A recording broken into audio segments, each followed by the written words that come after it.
I should have trusted my gut the moment the first lie slipped off Emily's tongue. But back then I wanted so badly to believe her. You know, you wake up next to the woman you built your whole life around and you think, nah, not her. Not Emily. She's my rock. She's my home. Turns out, home is where you get stabbed the deepest. It happened on a random Thursday. I had stayed late at work all week, busting my back to land this new client, just so Emily and I could finally take that damn vacation to the Bahamas she kept dropping hints about. She wanted sunsets, cocktails, and turquoise waters. I wanted to give her the world. That evening, I got out of work earlier than planned. Call it fate, call it bad luck, but I thought, why not surprise her?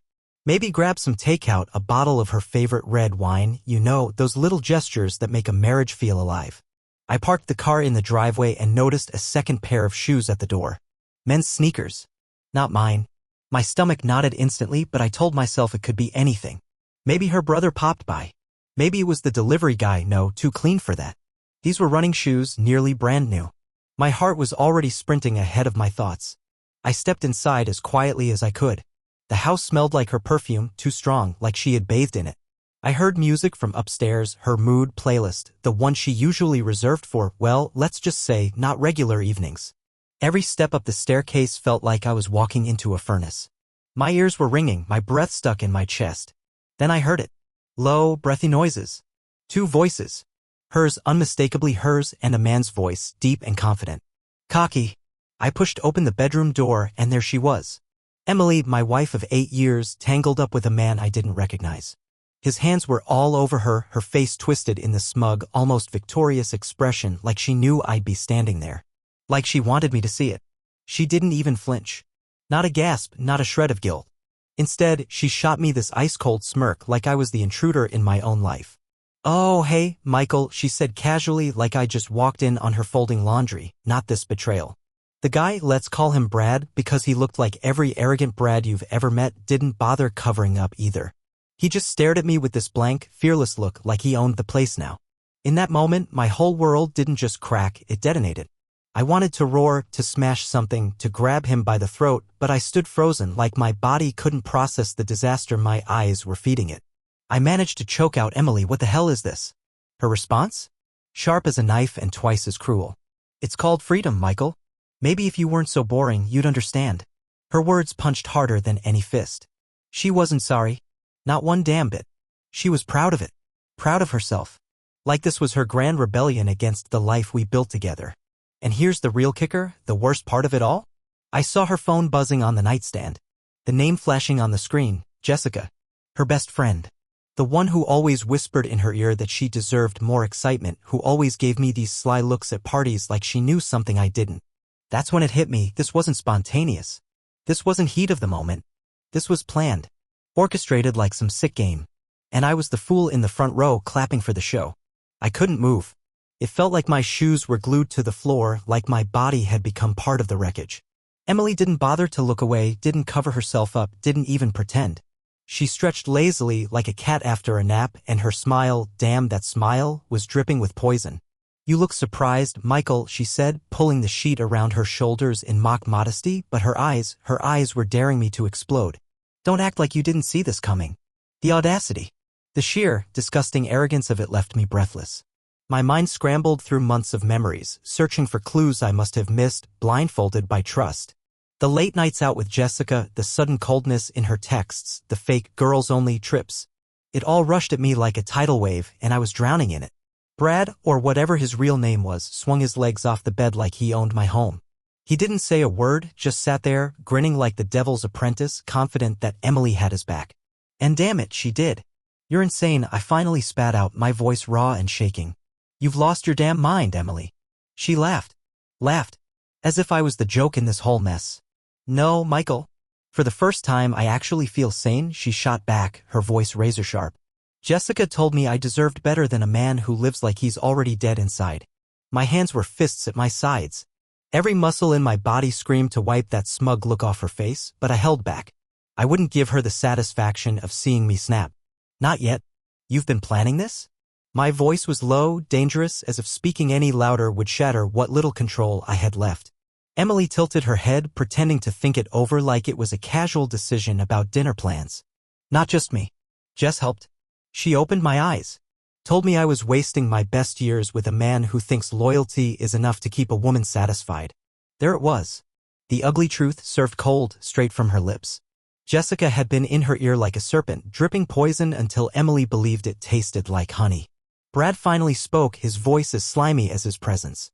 Maybe you should thank her, man, he said, standing up, not even bothering to get dressed. If it weren't for Jess, Em would still be stuck in this dead-end life. My blood boiled, but my skin went ice cold. The rage twisted inside me like a storm ready to explode. But more than rage, it was heartbreak, sharp, gut-wrenching heartbreak. This wasn't just betrayal. This was humiliation. Premeditated, orchestrated humiliation. I looked at Emily one last time, searching for even a flicker of the woman I married. The one who once cried tears of joy when I proposed to her under the oak tree in her parents' backyard. The one who promised to stand by me for better or worse. But she was gone. Erased. Replaced by this cold, calculating stranger who delighted in my suffering. Get out, I said, my voice barely above a whisper but laced with venom. Both of you. But Emily, oh, Emily had one more dagger left to drive into my chest. She stepped closer, her eyes narrowing, and sneered, "No, Michael. You get out. I like this bed too much to give it up." I swear in that moment I forgot how to breathe. My fists trembled at my sides, but I turned away before the storm inside me could erupt into something I'd regret for the rest of my life. I stumbled down the stairs like a ghost haunting his own home, each step heavier than the last. My vision blurred, not from tears, no, not yet, but from the weight of betrayal crushing me from the inside out. The front door slammed behind me, but I could still hear them laughing upstairs. Laughing at me. I walked aimlessly down the street, my fists still clenched so tightly my knuckles were white. My mind kept replaying that final scene like a broken record I couldn't shut off. Her voice, her smirk, the way she stood there so sure of herself, like she had won some cruel game at my expense. How long had this been going on? Weeks? Months? Maybe longer than I dared to imagine. The thought sickened me. All those late nights I spent working overtime to build a better future for us, she was building something else behind my back, building a life where I wasn't even part of the blueprint. I pulled out my phone and, like an idiot, I scrolled through our old messages. "Love you forever, Mikey," just 2 weeks ago. 2 weeks ago, she was still feeding me sweet lies while probably crawling all over that bastard Brad. My chest tightened so hard I had to stop walking just to catch my breath. I wanted to scream, to punch a wall, to tear the whole damn world apart. But instead, I just stood there on the sidewalk, feeling like the loneliest man alive. Suddenly, my phone buzzed in my hand. A message from Jessica. "Hope you're not too mad at Emily. She deserves to live a little." That snake. That venomous, two-faced so-called friend of my wife. No, not friend. Instigator. Manipulator. She had fueled this whole disaster like a pyromaniac with a box of matches. My hands shook as I typed back, "You call this living? You've destroyed a marriage." Her reply was instant, like she had been waiting for me to take the bait. Destroyed? Please. She was suffocating. Now she's finally free. And maybe you'll thank me someday for setting you free too, Michael. I nearly hurled the phone into the nearest sewer. Free? I never wanted freedom. I wanted my wife. I wanted our life, our plans, our stupid inside jokes about who always forgot to buy milk. I wanted to grow old with her, to watch her face soften with age beside mine. Not this. Not this nightmare. I stumbled to my car and sat there, staring at the dashboard like it could give me answers. Minutes felt like hours. I replayed every conversation, every moment where I sensed something was off but forced myself to ignore it. The random smiles at her phone. The sudden care about her appearance even on lazy Sundays. The way she brushed me off with that fake laugh when I asked too many questions. It had been right in front of me. And the worst part? She wasn't sorry. She was proud of it. As if cheating wasn't enough, she had to humiliate me on top of it, like rubbing salt into an open wound until I bled out right there in our bedroom. I slammed my fists against the steering wheel, once, twice, 3 times, until the pain in my hands snapped me out of my spiral. No. I wasn't going to let her and Jessica and Brad or whatever his name was reduce me to rubble. Not like this. If they thought I'd quietly disappear from my own life, they were dead wrong. I took a shaky breath, started the car, and drove. I didn't know where I was going yet, but I knew one thing for certain, this wasn't the end of my story. They wanted a game? Fine. I'd play. But I was done being the fool, the night swallowed me whole. I drove for hours with no destination, just me and the roar of the engine drowning out the noise in my head. The city lights blurred into angry streaks across the windshield and my knuckles stayed white around the steering wheel. I kept seeing her face. That wicked, smug expression burned into my mind like a scar that would never fade. Her voice, sharp and venomous, replayed again and again. Maybe if you weren't so boring, you'd understand. Boring. That word sliced deeper than I expected. After everything I had done for her, after sacrificing weekends, burning midnight oil to give her the life she wanted, I was boring? I pulled into an empty parking lot outside some closed strip mall. The emptiness mirrored how I felt inside. My phone buzzed again, and I swear, for a second I thought it was her, maybe calling to apologize, maybe saying it was a mistake. No. Just my buddy Eric. Heard something weird about Emily. You okay, man? I stared at the message like it was written in another language. Was I okay? The answer felt so far away from me it was almost laughable. Before I could even type a response, my phone rang. Eric again. I answered without thinking.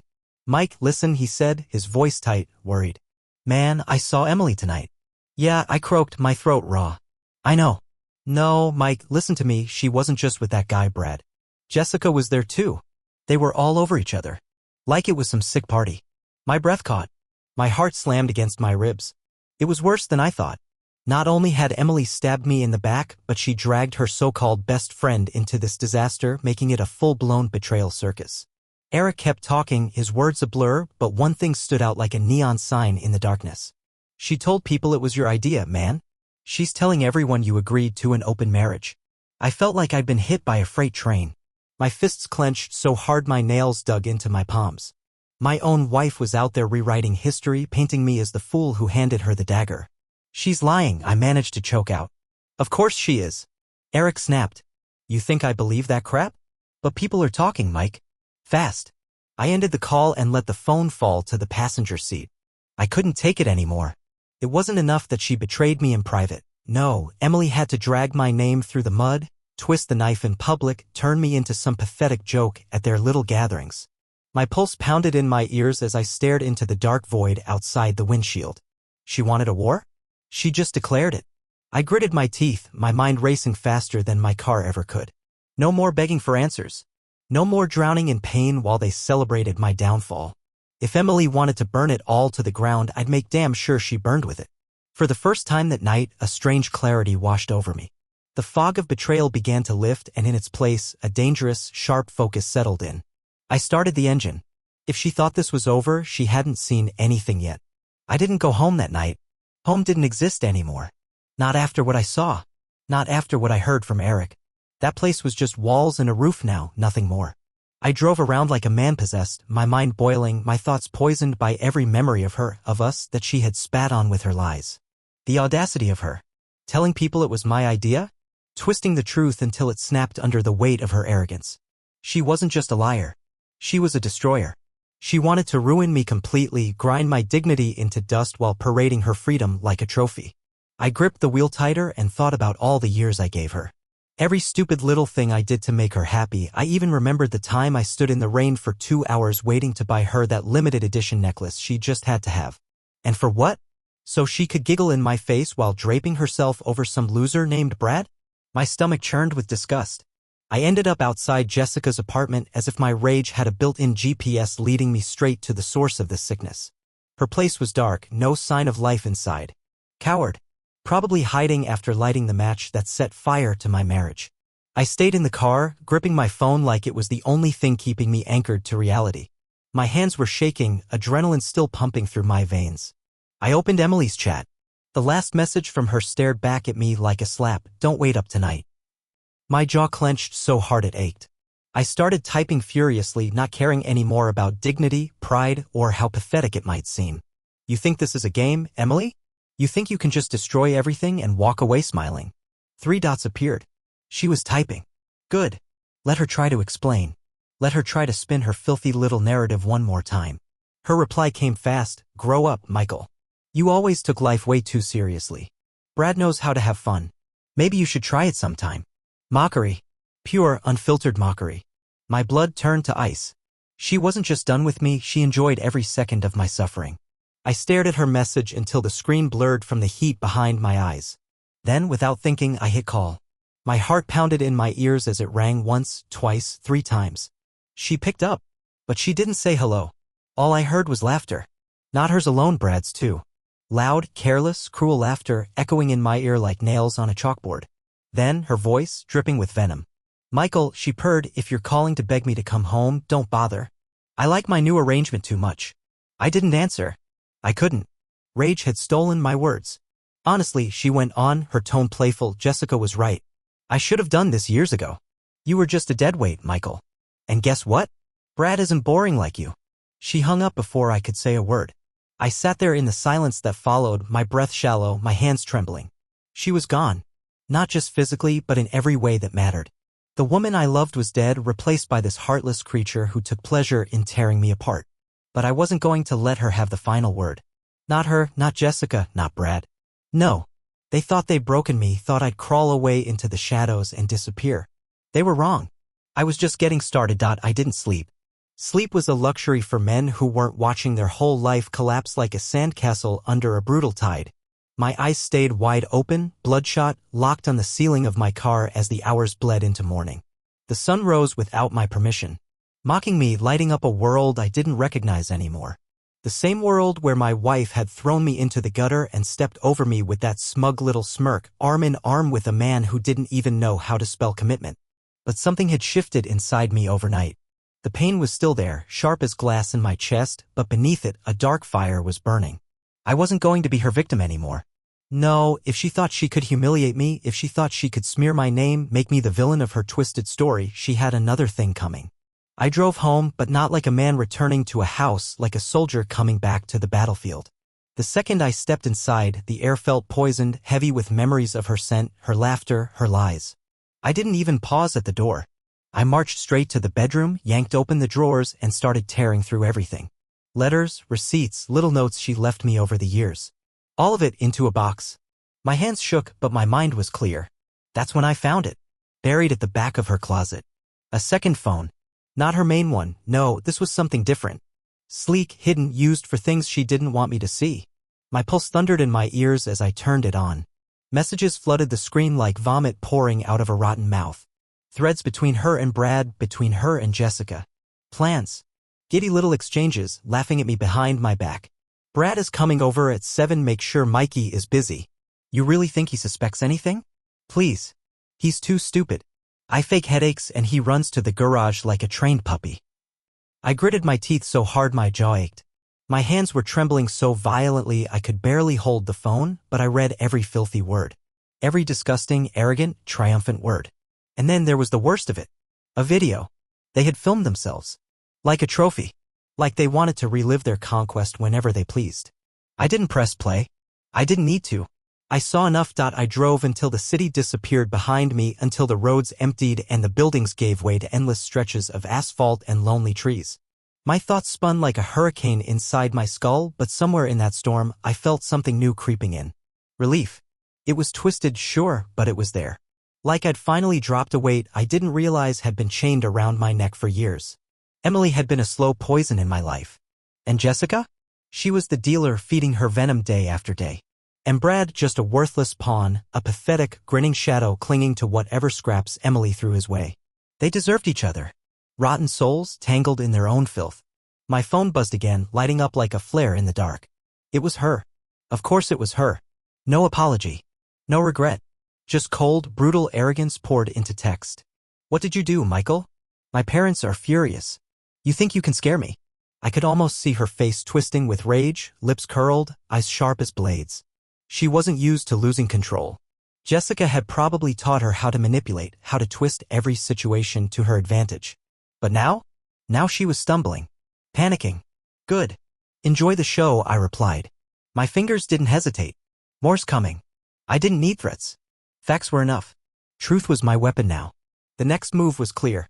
I forwarded the entire message thread to a few trusted friends. Eric first, of course. Then my sister.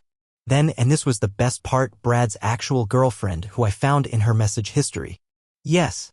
Brad had been cheating too, not just with Emily but with at least 2 other women. Classic. It was like watching a house of cards tremble before the collapse. My phone rang. Her name flashed across the screen again, but I let it buzz. Let her sweat. Let her wonder what would come next. I could imagine her pacing, biting her nails, barking at Jessica like a cornered animal. They thought they controlled the game, but they had forgotten something critical. I had nothing left to lose.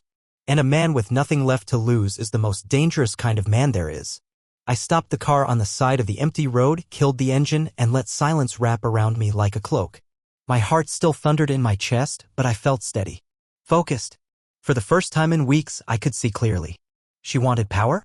She wanted to humiliate me, to parade her betrayal like a medal of honor? Fine. But I was done playing the fool. Done letting her hold the leash. I wasn't just walking away from her. I was walking away from every lie she ever fed me, every fake promise, every poisonous whisper Jessica had poured into her ear. I was free. And as the sun dipped lower in the sky, painting everything in blood-red light, I realized something strange, almost frightening. I was smiling. That was it. The final spark. My body moved before my brain could catch up. I grabbed a duffel bag and started throwing my clothes inside with ruthless efficiency. Shirts, pants, documents. I was done with this house. Done with this chapter. But before I left, I made one last decision. I took her precious hidden phone, snapped a photo of the most incriminating message chain, and sent it straight to her parents. Her mother, the same woman who once told me I was the best thing that ever happened to Emily. Let her explain this to them. Let her squirm. I wasn't going to suffer alone. I left the phone face up on the kitchen table, knowing she'd see it the moment she strutted back into the house, and I slammed the door behind me, not looking back. Not once. Outside, the air felt different. Sharper. Cleaner. Like I'd finally taken the first breath after being underwater for too long. This wasn't over. Not by a long shot. If she wanted a war, I was ready to fight with fire. The next morning came not like a burden, but like a signal. For the first time in days, I felt no panic clawing at my chest, no burning hole in my stomach. Just a steady, cold clarity. Like my heart had finally accepted the storm and made peace with the wreckage it left behind. I turned on my phone, expecting more desperate messages from Emily. There they were, of course, a parade of fury and fake victimhood. "You're ruining my life, Michael." As if I hadn't watched her casually shatter mine, laughing while she did it. Then another. "We can fix this. Just stop being so dramatic." Dramatic. She called me dramatic. No apology. No ownership. No remorse. Just the same spoiled entitlement she'd shown from the start. She still thought this was about winning or losing. She had no idea I had already won the moment I let her go in my mind. I deleted the thread. Eric texted me next. "Bro, the whole circle knows now. Brad's girlfriend dumped him in public last night. Jessica's boyfriend, too. They're imploding." A small, dark satisfaction flickered in my chest. I didn't enjoy causing pain, I wasn't like them, but watching their house of lies crumble felt like justice finally catching up. But I wasn't done yet. I sent one last message to Emily. Short. Precise. "You don't exist to me anymore. Good luck with Brad. You'll need it." I blocked her number after that. Just like that silence. The silence of finality. I packed what little I had left, loaded it into my car, and as I looked at the house one last time, I didn't feel the expected stab of regret. No, I felt something different. Like I was watching someone else's life fade into the background. A closed book gathering dust on a shelf I would never open again. I left the key on the counter, walked out the door, and didn't look back. As I drove away, the road stretched out like a promise, wide and open, free of the shadows that had once suffocated me.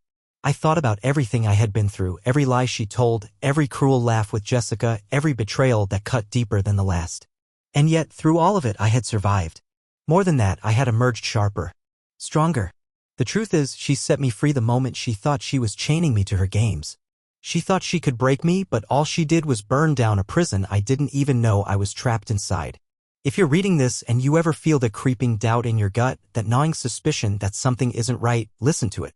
Don't silence your instincts. Don't give your trust to someone who treats it like disposable junk. And if you find yourself standing where I stood, betrayed, humiliated, torn open by someone you loved, walk away. Not because you're weak, but because you're strong enough to know that respect, real, raw, earned respect, starts with how you treat yourself. I promise you, the peace on the other side is worth every storm. As I watched the sun rise fully over the horizon, painting the sky in gold, I felt it deep in my bones. This wasn't the end.